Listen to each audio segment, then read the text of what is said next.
ॐ श्री गणेशाय नमः। ॐ नमो भगवते वासुदेवाय।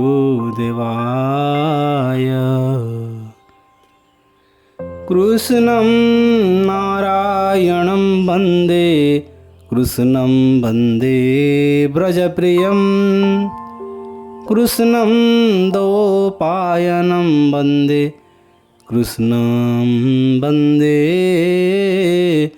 वृथासुतम्। श्रीमद् भागवत महात्म्यम अथ द्वितीय अध्याय।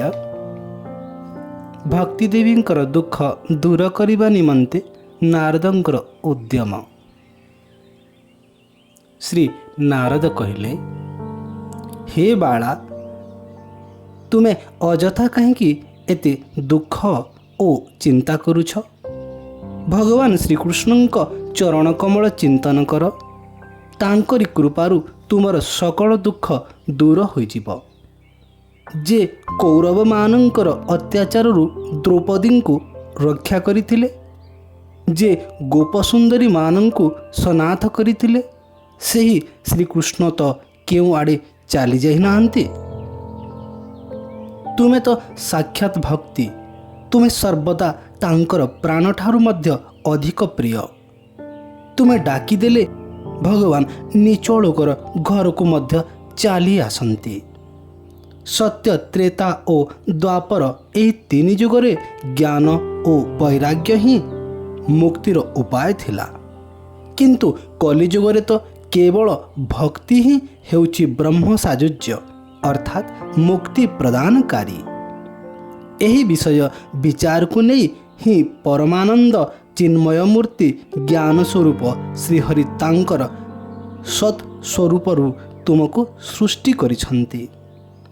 तेणु तुमे हेउछ साक्षात श्रीकृष्णचंद्रंकर प्रिया एवं परमा सुंदरी।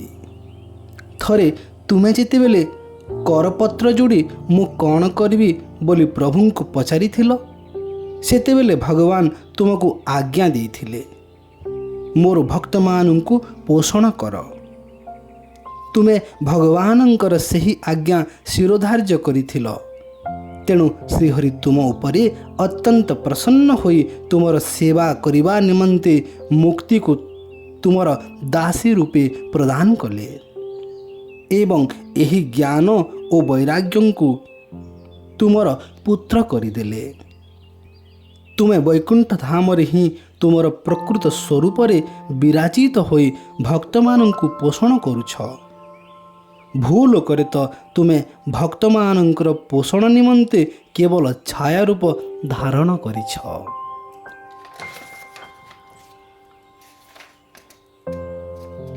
भगवानंकर आज्ञा पालन करिबा पाई तुमे मुक्ति ज्ञान और वैराग्य को साथी रे धरी भूलोक को आसीथिल एवं सत्ययुग ठारू द्वापर पर्यंत बड़ आनंद रे एठारे रहीगल।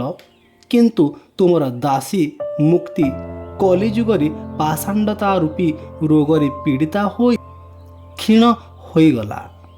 तेणु तुमर आज्ञा पाई से वैकुंठ लोक को चलीगला। तुमे स्मरण कले ही से ए लोक को आसे एवं पुनर्बार फेरी जाए। किंतु एही ज्ञान ओ वैराग्य को निजर पुत्र बोली भावी तुमे एबे मध्य निज पाखरे रखिछ। तुमर एही पुत्र दुहीं को कलिजुगरे हतादर करा जिबारु एही दुहे उत्साहहीन ओ वृद्ध होई गले। जहा भी हो तुमे चिंता कर नाही, केउ उपाय एमानंकर नवजीवन फेराई आनी हेब मु ताहा चिंता करुछि। हे सुमुखी, कलिजुग सदृश्य अन्य कौनसी जुग नाही। एही जुगरे मु तुमको प्रत्येक घरे और प्रत्येक हृदय रे स्थापित करिदेबी।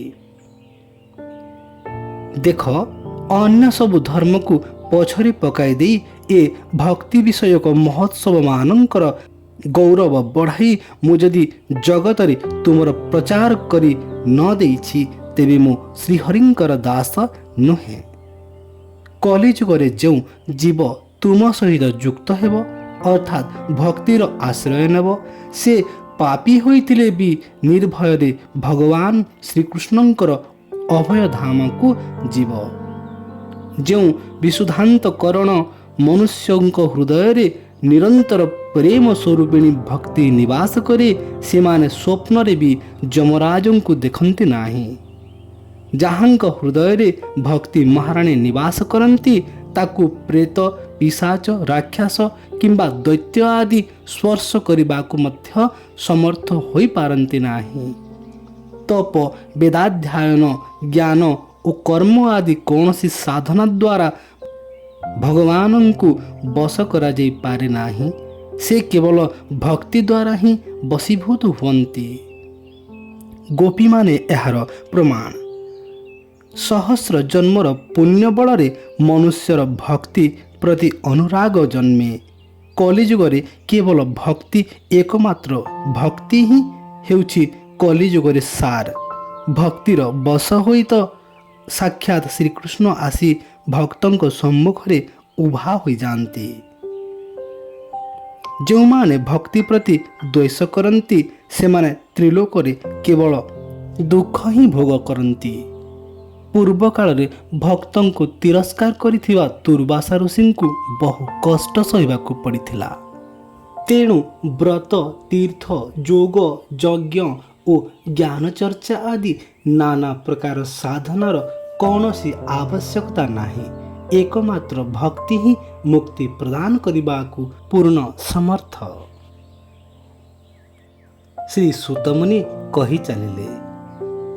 ଏପରି ଭାବରେ ନାରଦଙ୍କ ଠାରୁ ନିଜର ମାହାତ୍ମ୍ୟ ବିଷୟକ ନିର୍ଣ୍ଣୟ ଶୁଣି ଭକ୍ତିଙ୍କର ସକଳ ଅଙ୍ଗ ପୁଷ୍ଟ ହୋଇଗଲା ଏବଂ ସେ ନାରଦଙ୍କୁ କହିଲେ, ହେ ନାରଦ ମହର୍ଷି, ଆପଣ ଧନ୍ୟ। ମୋ ଠାରେ ଆପଣଙ୍କର ନିଶ୍ଚଳ ପ୍ରୀତି ରହିଛି। ମୁଁ ସର୍ବଦା ଆପଣଙ୍କ ହୃଦୟରେ ରହିବି। ଆପଣଙ୍କୁ କଦାପି ଛାଡ଼ିବି ନାହିଁ। ହେ ସାଧୁବର, ଆପଣ ବଡ଼ କୃପାଳୁ। ଆପଣ କ୍ଷଣକ ମଧ୍ୟରେ ମୋର ସକଳ ଦୁଃଖ ଦୂର କରିଦେଲେ। କିନ୍ତୁ ଏବେ ବି ମୋ ପୁତ୍ରମାନଙ୍କର ଚେତନା ଫେରି ଆସିନାହିଁ। ଆପଣ ଆଉ ବିଳମ୍ବ ନ କରି ସେମାନଙ୍କର ଚେତନା ଫେରେଇ ଆଣନ୍ତୁ। ସେମାନଙ୍କୁ ଜାଗ୍ରତ କରିଦିଅନ୍ତୁ। ଶ୍ରୀ ସୁତମୁନି କହି ଚାଲିଲେ। ଭକ୍ତି ଦେବୀଙ୍କର କଥା ଶୁଣି ନାରଦଙ୍କ ମନରେ ବିଶେଷ କରୁଣା ଜାତ ହେଲା। ତେଣୁ ସେ ଭକ୍ତି ଦେବୀଙ୍କର ଦୁଇ ପୁତ୍ରଙ୍କୁ ହାତରେ ହଲାଇ ହଲାଇ ଜାଗ୍ରତ କରିବାକୁ ଚେଷ୍ଟା କଲେ। ତାପରେ ସେମାନଙ୍କ କାନ ପାଖରେ ମୁହ ଲଗାଇ ଜୋରରେ ଡାକିଲେ, ହେ ଜ୍ଞାନ, ଉଠ ଉଠ, ଶୀଘ୍ର ଉଠ। ହେ ବୈରାଗ୍ୟ, ଉଠ ଉଠ, ଜଲ୍ଦି ଉଠ। ତାପରେ ସେ ବେଦଧ୍ୱନି, ବେଦାନ୍ତ ଘୋଷ ଓ ବାରମ୍ବାର ଗୀତା ପାଠ କରି ସେମାନଙ୍କୁ ଉଠାଇବାକୁ ଚେଷ୍ଟା କଲେ। ଏହା ଫଳରେ ସେମାନେ କୌଣସି ପ୍ରକାରେ ବଡ଼ କଷ୍ଟରେ ଉଠିଲେ। କିନ୍ତୁ ଆଲସ୍ୟ ହେତୁ ସେ ଦୁହେଁ ହାଇ ଉପରେ ହାଇ ମାରିବାକୁ ଲାଗିଲେ ସିନା ଆଖି ଖୋଲି ଚାହିଁ ପାରିଲେ ନାହିଁ। ସେମାନଙ୍କର ମୁଣ୍ଡ ବାଳ ସବୁ ବଗପର ପରି ଧଳା ହୋଇଯାଇଥାଏ ଏବଂ ଦେହ ଶୁଖିଲା କାଠ ପରି ନିସ୍ତେଜ। କ୍ଷୁଧା ତୃଷ୍ଣାରେ ଅତ୍ୟନ୍ତ ଦୁର୍ବଳ ହୋଇଯାଇଥିବାରୁ ସେମାନେ ପୁଣି ଶୋଇପଡ଼ିଲେ। ତାହା ଦେଖି ନାରଦ ବଡ଼ ଚିନ୍ତାରେ ପଡ଼ିଗଲେ। ସେ ଭାବିଲେ, ବର୍ତ୍ତମାନ କ'ଣ କରାଯିବ? ଏମାନଙ୍କର ଏହି ନିଦ୍ରା ଏବଂ ତାଠାରୁ ବି ଅଧିକ ଶୋଚନୀୟ ଏହି ବୃଦ୍ଧାବସ୍ଥା କିପରି ଦୂର ହେବ? ହେ ସୌନକ, ଏପରି ଚିନ୍ତା କରି କରି ସେ ଭଗବାନଙ୍କୁ ସ୍ମରଣ କଲେ। ତତକ୍ଷଣ ଶୂନ୍ୟବାଣୀ ଶୁଭିଲା, ହେ ମୁନିବର, ଦୁଃଖ କର ନାହିଁ। ତୁମର ଏହି ଉଦ୍ୟମ ଯେ ନିଶ୍ଚୟ ସଫଳ ହେବ, ସେଥିରେ କୌଣସି ସନ୍ଦେହ ନାହିଁ। ହେ ଦେବର୍ଷି, ଏଥିପାଇଁ ତୁମକୁ ଗୋଟିଏ ସତ୍କର୍ମ ଅନୁଷ୍ଠାନ କରିବାକୁ ପଡ଼ିବ। କିନ୍ତୁ ସେହି ସତ୍କର୍ମ ବିଷୟରେ ତୁମକୁ ସନ୍ତ ଶିରୋମଣି ମହାନୁଭବମାନେ ବୁଝାଇ ଦେବେ। ସେହି ସତ୍କର୍ମଟି ଅନୁଷ୍ଠାନ କରିବା ମାତ୍ରେ ଏମାନଙ୍କର ନିଦ୍ରା ଓ ବୃଦ୍ଧାବସ୍ଥା ଦୂର ହୋଇଯିବ ଏବଂ ସର୍ବତ୍ର ଭକ୍ତିର ପ୍ରସାର ଘଟିବ। ସେହି ଶୂନ୍ୟବାଣୀ ସେଠାରେ ଉପସ୍ଥିତ ଥିବା ସମସ୍ତଙ୍କୁ ଶୁଭିଲା, କିନ୍ତୁ ତାହା ଶୁଣି ନାରଦ ବଡ଼ ବିସ୍ମୟରେ ପଡ଼ିଗଲେ। ସେ ଆଶ୍ଚର୍ଯ୍ୟରେ କହିଲେ, ମୁଁ ତ ଏଥିରୁ କିଛି ବୁଝିପାରୁନାହିଁ। ଶ୍ରୀ ନାରଦ କହିଲେ, ଏ ଶୂନ୍ୟବାଣୀ ମଧ୍ୟ କଥାଟିକୁ ସ୍ପଷ୍ଟ ନ କରି ଗୂଢ଼ ରୂପରେ ପ୍ରକାଶ କଲା। କେଉଁ ଉପାୟରେ ଏମାନଙ୍କର କାର୍ଯ୍ୟ ସାଧିତ ହେବ ତାହା ତ ଜାଣି ହେଲା ନାହିଁ। ସେହି ସନ୍ତ ଶିରୋମଣିମାନେ କେଉଁଠି ମିଳିବେ ଏବଂ ସେହି ସତ୍କର୍ମଟି କିପରି କରିବାକୁ ହେବ ତାହା କେମିତି ଜାଣିବି? ଶୂନ୍ୟବାଣୀରେ ଏ ଯେଉଁ ସତ୍କର୍ମ ଅନୁଷ୍ଠାନ ବିଷୟରେ କୁହାଗଲା ତାହା ଜାଣିବାକୁ ମୁଁ ଏବେ କ'ଣ କରିବି? ଶ୍ରୀ ସୁତମୁନି କହି ଚାଲିଲେ, ହେ ସୌନକ, ଏପରି ଭାବି ଭାବି ଶେଷରେ ଜ୍ଞାନ ଓ ବୈରାଗ୍ୟଙ୍କୁ ସେଠାରେ ଛାଡ଼ିଦେଇ ନାରଦ ବିଭିନ୍ନ ତୀର୍ଥ ଭ୍ରମଣ କରିବାକୁ ବାହାରି ପଡ଼ିଲେ। ବାଟରେ ଯେଉଁ ମୁନୀଶ୍ୱରଙ୍କୁ ଭେଟୁଥାନ୍ତି ତାଙ୍କୁ ସେହି ଉପାୟ ବିଷୟରେ ପଚାରୁଥାନ୍ତି। ସମସ୍ତେ ତାଙ୍କ କଥା ଶୁଣୁଥାନ୍ତି, କିନ୍ତୁ କେହି କୌଣସି ନିଶ୍ଚିତ ଉତ୍ତର ଦେଇପାରୁନଥାନ୍ତି। କେହି ଏହା ଅସାଧ୍ୟ ବୋଲି କହୁଥାନ୍ତି ତ କେହି କହୁଥାନ୍ତି ଏହାର ଅର୍ଥ ବୁଝିବା ବଡ଼ କଠିନ। କେହି କେହି ନାରଦଙ୍କ କଥା ଶୁଣି ଚୁପ୍ ହୋଇ ରହିଯାଉଥାନ୍ତି ତ କେହି କେହି ନିଜର ଅଜ୍ଞତା ଧରା ପଡ଼ିଯିବା ଭୟରେ ବିଷୟଟି ଶୁଣି ସେଠାରୁ କୌଣସି ପ୍ରକାରେ ଖସି ପଳାଇ ଯାଉଥାନ୍ତି। ତ୍ରିଲୋକରେ ଆଶ୍ଚର୍ଯ୍ୟଜନକ ବିସ୍ମୟ ଖେଳିଗଲା। ଲୋକେ ପରସ୍ପର ମଧ୍ୟରେ କାନରେ ଫୁସ୍ ଫାସ୍ କଥାବାର୍ତ୍ତା ହେଲେ ଯେ ଯଦି ବେଦଧ୍ୱନି, ବେଦାନ୍ତ ଘୋଷ ଓ ବାରମ୍ବାର ଗୀତା ପାଠ ମଧ୍ୟ ଭକ୍ତି, ଜ୍ଞାନ ଓ ବୈରାଗ୍ୟଙ୍କୁ ଜାଗ୍ରତ କରିପାରିଲା ନାହିଁ, ତେବେ କେଉଁ ଉପାୟ ବା ଅଛି? ସ୍ୱୟଂ ଯୋଗୀରାଜ ନାରଦଙ୍କୁ ବି ଯାହା ଜଣା ନାହିଁ, ସଂସାରୀ ଲୋକେ ବା ସେ ବିଷୟରେ କ'ଣ କହିପାରିବେ? ଏପରି ଭାବରେ ଯେଉଁ ଋଷିଙ୍କୁ ନାରଦ ଏ ବିଷୟରେ ପଚାରିଲେ ସେ କହିଲେ ଏହା ଦୁଃସାଧ୍ୟ। ତେଣୁ ନାରଦ ଅତ୍ୟନ୍ତ ଚିନ୍ତାତୁର ହୋଇ ବଦ୍ରିକାଶ୍ରମ ଚାଲିଗଲେ। ସେ ମନସ୍ଥ କଲେ ଜ୍ଞାନ ଓ ବୈରାଗ୍ୟଙ୍କୁ ଜାଗ୍ରତ କରିବା ନିମନ୍ତେ ସେଠାରେ ତପସ୍ୟା କରିବେ।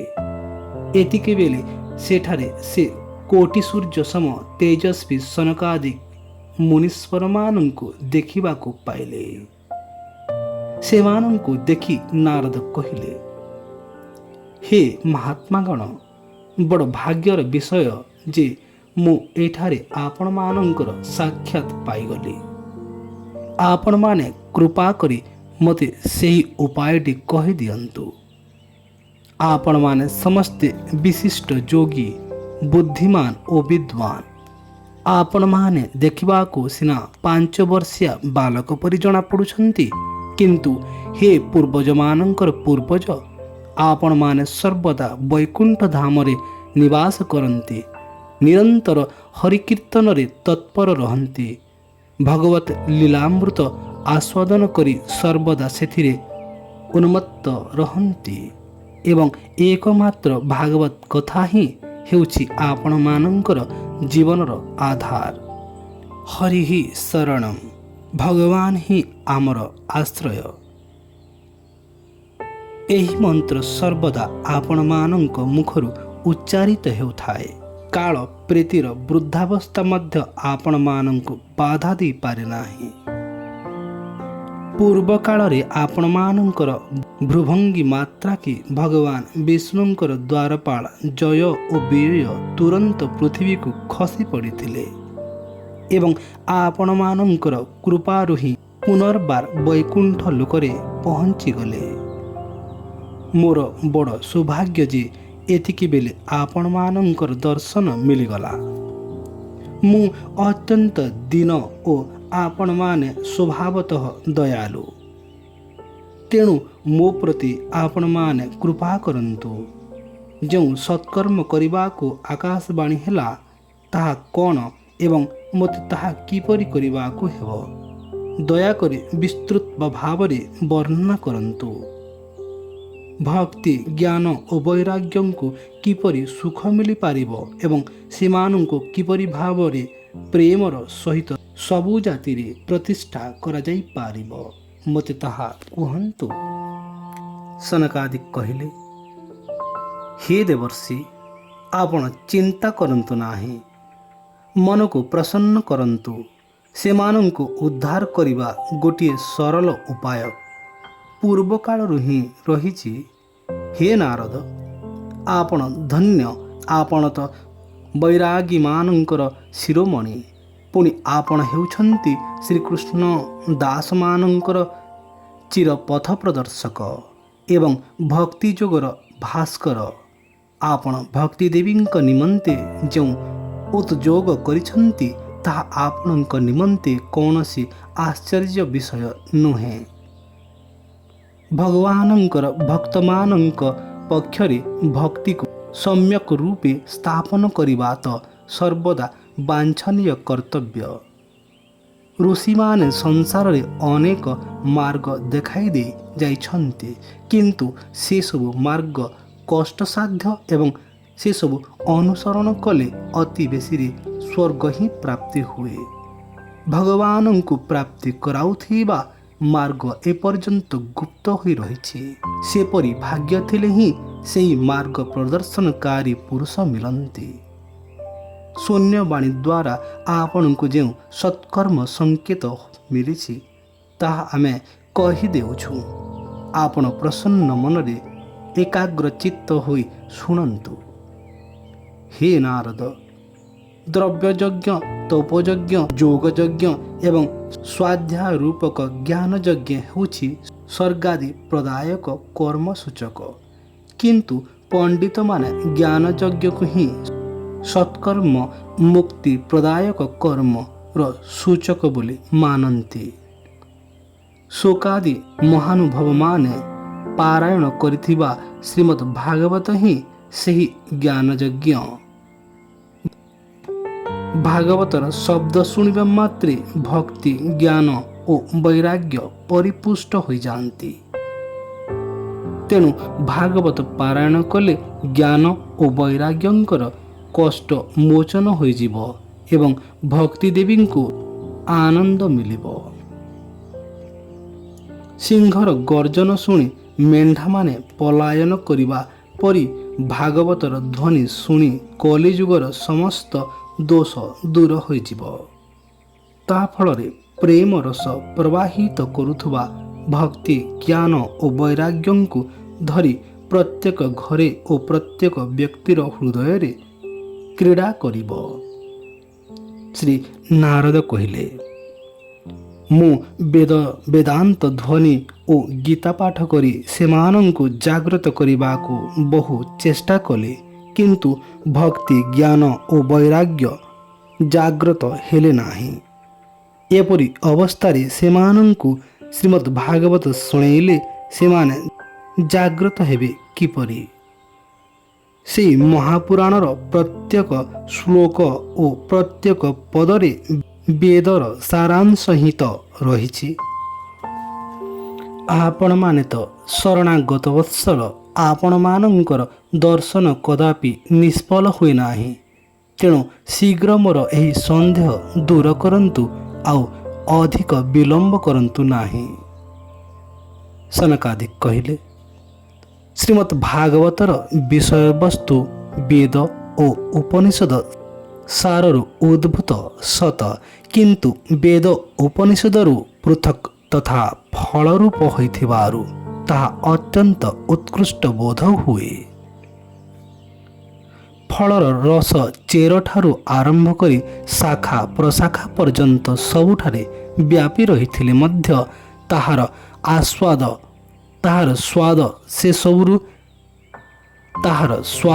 ସେସବୁରେ ଆସ୍ୱାଦନ କରାଯାଇପାରେ ନାହିଁ। ତାହା ଯେତେବେଳେ ଶାଖା ପ୍ରଶାଖାରୁ ଯାଇ ଫଳ ରୂପ ଧାରଣ କରେ, ସେତେବେଳେ ହିଁ ତାହା ସମସ୍ତଙ୍କର ପ୍ରିୟ ହୋଇଥାଏ। ଦୁଧରେ ଘିଅ ଥାଏ ସତ, କିନ୍ତୁ ଦୁଧ ପିଇଲେ ସେଥିରୁ ଘିଅର ପୃଥକ୍ ସ୍ୱାଦ ଜଣାପଡ଼େ ନାହିଁ। ଅଥଚ ସେହି ଘିଅ ଦୁଧରୁ ଅଲଗା ହୋଇଗଲେ ତାହା ଦେବତାମାନଙ୍କର ମଧ୍ୟ ପ୍ରିୟ ହୋଇଯାଏ। ଆଖୁର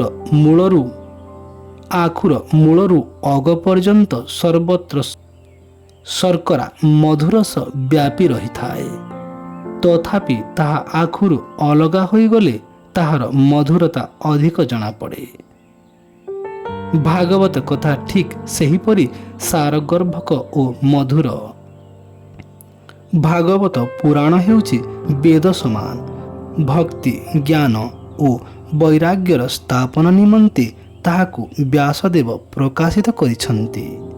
ପୂର୍ବ କାଳରେ ବେଦ ବେଦାନ୍ତରେ ପାରଙ୍ଗମ ତଥା ଗୀତାର ରଚୟିତା ଭଗବାନ ବ୍ୟାସଦେବ ଯେତେବେଳେ ବିଶରଣ ହୋଇ ଅଜ୍ଞାନ ସମୁଦ୍ରରେ ଉବୁଟୁବୁ ହେଉଥିଲେ, ସେତେବେଳେ ପରା ଆପଣ ତାଙ୍କୁ 4 କୋଟି ଶ୍ଲୋକରେ ଭାଗବତ ଶୁଣାଇଥିଲେ ଏବଂ ତାହା ଶୁଣିଦେବା କ୍ଷଣି ତାଙ୍କର ସମସ୍ତ ଚିନ୍ତା ଦୂର ହୋଇଯାଇଥିଲା। ଆଜି ପୁଣି ଭାଗବତର ପ୍ରବାହ ବିଷୟରେ ଆପଣଙ୍କ ମନରେ କିପରି ସନ୍ଦେହ ଜାତ ହେଲା ଯେ ଆପଣ ଆମକୁ ଏସବୁ ପଚାରୁଛନ୍ତି? ଆପଣ ସେହି ଦୁଃଖ ଶୋକ ବିନାଶକାରୀ ଶ୍ରୀମଦ୍ ଭାଗବତ ପୁରାଣ ହିଁ ଶୁଣାଇବା ଆବଶ୍ୟକ।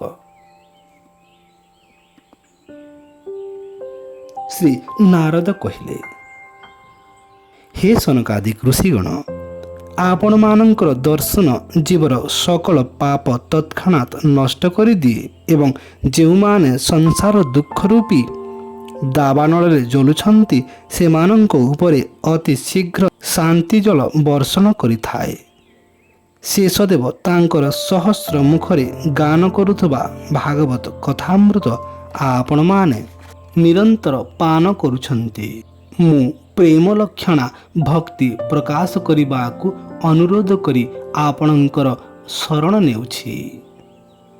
ଅନେକ ଜନ୍ମର ସଞ୍ଚିତ ପୁଣ୍ୟପୁଞ୍ଜ ଉଦୟ ହେବା ଫଳରେ ମନୁଷ୍ୟକୁ ସତ୍ପୁରୁଷଙ୍କ ସାନ୍ନିଧ୍ୟ ମିଳେ ଏବଂ ସେହି ସତ୍ସଙ୍ଗ ତାର ଅଜ୍ଞାନ ଜନିତ ମୋହ ଓ ମଦରୂପୀ ଅନ୍ଧକାର ନାଶ କରି ବିବେକ ଉଦୟ କରାଇ ଦିଏ। ଇତି ଶ୍ରୀ ପଦ୍ମପୁରାଣେ ଉତ୍ତରାଖଣ୍ଡେ ଶ୍ରୀମଦ୍ ଭାଗବତ ମାହାତ୍ମ୍ୟମ୍ କୁମାର ନାରଦ ସମ୍ବାଦो ନାମ 2ୟ ଅଧ୍ୟାୟः।